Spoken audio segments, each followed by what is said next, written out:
Les chefs de 4 institutions de la République, le président de l'Assemblée nationale Vital Kamerhe, du Sénat Sama Lukonde, la première ministre Judith Suminwa et le président du Conseil supérieur de la magistrature, Dieudonné Kamoleta, ont tous pris part à la réunion interinstitutionnelle présidée ce jeudi 12 octobre à la Cité de l'Union africaine par le chef de l'État, Félix Antoine Tshisekedi Tshilombo. Ils ont débattu pendant plus de 3 heures autour de la première institution du pays garant de la nation des questions d'intérêt national relevant des domaines économiques, sociaux et sécuritaires.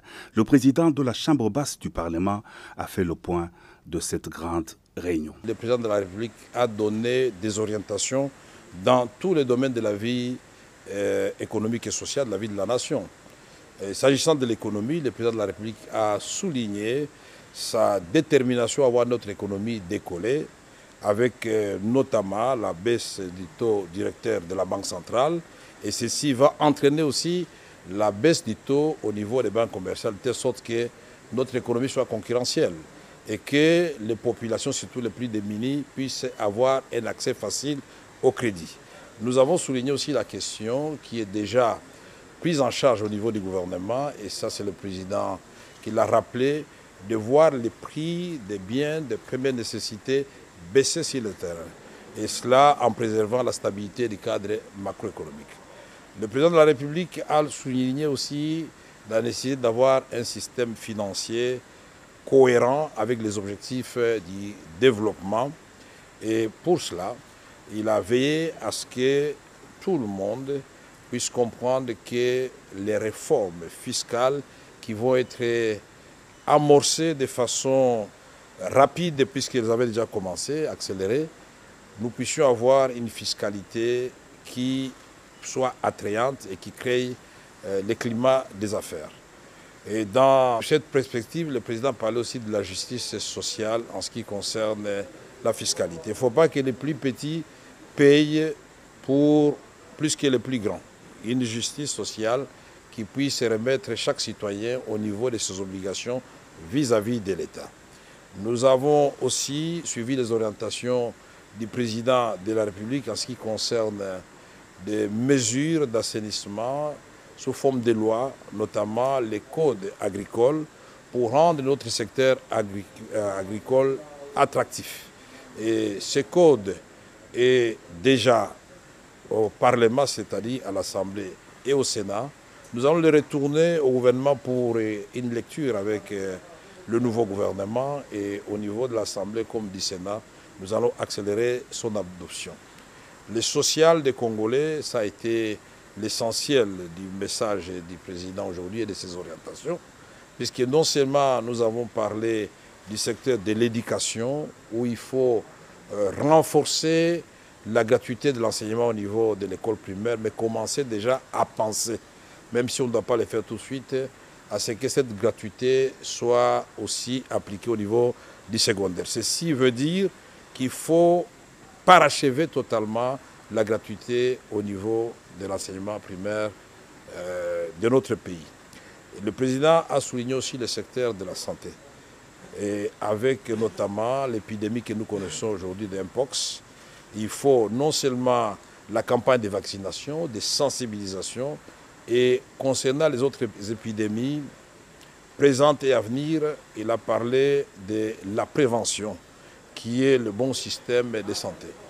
Nous avons aussi abordé et suivi le président de la République ses orientations en ce qui concerne le secteur judiciaire.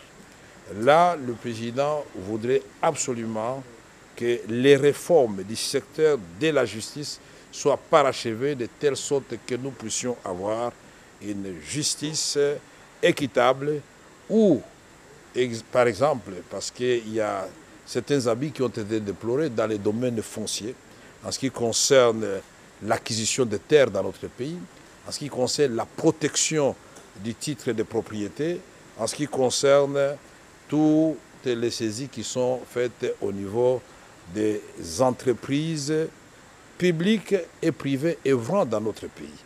Toutes ces saisies-là, au niveau de la DGRAD, de la DGI, doivent cesser parce qu'il y a une façon de résoudre le problème des gens qui doivent à l'État de l'argent sans tuer l'investissement qui est fait, puisque cela a des répercussions sur les Congolais. Le président a parlé, vous vous en doutez bien, de la sécurité à l'est de notre pays.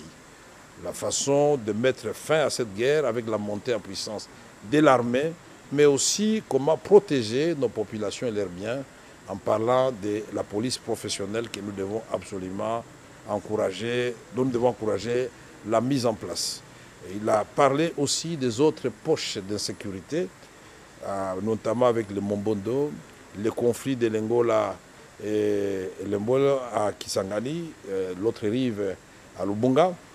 Et ici, de voies et moyens sont étudiés au niveau de toutes les institutions pour ramener la paix totale sur l'ensemble de notre territoire. Le président de la République n'a pas oublié de discuter avec les différents chefs de corps de la question du parachèvement du processus électoral. Vous le savez très bien dans le Kwilu, vous le savez bien dans le Nord-Ubangi, et certains coins comme Kwamutu, il a dit même, nous ne devons pas oublier que Rutshuru et Massissi font toujours partie de la République démocratique du Congo. Et donc un calendrier clair sera donné par la CENI pour que ces élections puissent avoir lieu. Ici, la question des conseillers communaux a été soulignée. Et les instructions claires et les orientations nous ont été données par le président de la République pour voir comment ces conseillers communaux vont coexister d'abord avec les bourgmestres qui sont là et ensuite avec les bourgmestres qui eux-mêmes vont élire. Il s'est agi de la première réunion interinstitutionnelle présidée par le chef de l'État, conformément à l'article 69 de la Constitution reconnaissant au président de la République les prérogatives de veiller au fonctionnement harmonieux de toutes les institutions de la République.